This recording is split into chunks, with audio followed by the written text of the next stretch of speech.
Alhamdulillah hadir dalam perjalanan kami ke beberapa negara nih. Saya kemarin heran ketika kami di Jepang selama 45 hari, satu masjid-masjid yang lain. Bulan Ramadan, datang 25 orang hafiz Quran jadi imam. Jadi sholat tarawih di Toyota Yamaha Suzuki 1 juz, Pak. Imamnya dari mana? Dari Birmingham dengan Dewsbury. Saya tanya di mana? Katanya kami ini hafiz-hafiz Quran dikirim untuk ke daratan Eropa, masuk ke Jepang ini untuk menjadi imam. Dan dengan perkembangan dakwah nih sekarang, Pak, alhamdulillah di Inggris sudah ada 10 pondok pesantren, 2 yang besar Birmingham dengan Dewsbury, itu setiap tahun melahirkan 100 hafiz Quran. Di Balikpapan berapa nih, Pak? Di Perancis, Pak, alhamdulillah 400 masjid, sudah ada 4.000 masjid. Dan ini jarang diberitakan di koran. 400 gereja nih sudah jadi masjid. Bukan kita rampas, enggak, gerejanya kosong, Pak. Bapak coba tanya nih, turis-turis yang ada di tanya kenalan, tanya, what is your religion? Agama kamu apa? Dia katakan religion is problem, agama itu problem. Sekarang masyarakat Eropa itu ateis, Pak. Namanya saja Kristen. Kristen baru katakan sudah nggak ada. Gereja kosong.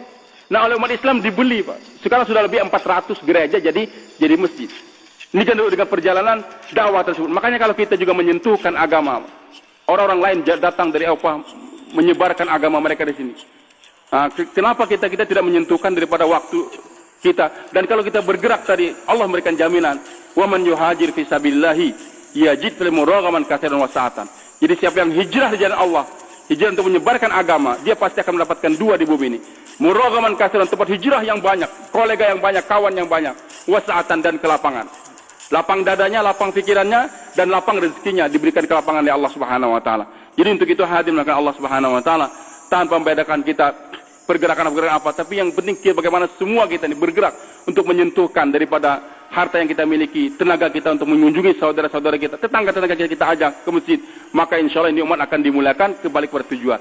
Kalau sekiranya lupa, Pak, tujuan, ibadah kita malas, berbuat baik pun malas, kemudian juga dakwah malas, sibuk dalam keperluan hidup, maka itulah yang terjadi hadirin. Kenapa umat Islam banyak dibunuh, baik di Ambon, di Bosnia dan sebagainya, itu semua, Pak, karena umat sekarang lupa kepada tujuan hidup. Saya beli sapi perah nih. Saya pelihara di kandang. Saya kasih makan. Untuk apa tuh? Untuk melahirkan susu. Maka selama sapi tidak mengeluarkan susu, saya kasih makan terus. Suatu saat sapinya mandek, Pak, ngambek. Dikasih makan rumput yang bagus, enggak, tidak mau juga. Diperbaikikan rumahnya, tetap aja enggak mengeluarkan susu. Maka sapi yang enggak tahu diri itu, enggak mengeluarkan susu, diapain? Kirim tukang jaga, dikulitin, dicencang, dibakar, dikunyah, terakhirnya dilempar di sana, Pak. Walillahi masul a'la.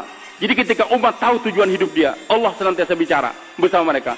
Tapi sekarang ketika umat sudah lupa kepada tujuan hidup, maka di mana-mana hari ini seakan-akan kita ini dikirim ke tukang jagal. Tidak ada jalan solusi yang lain kecuali kembali kepada Allah. Bagaimana tujuan hidup ini ibadah 5 kali sehari semalam, masjid kita penuhi, baca Al-Quran, zikir dan sebagainya kita galakkan. Begitu pula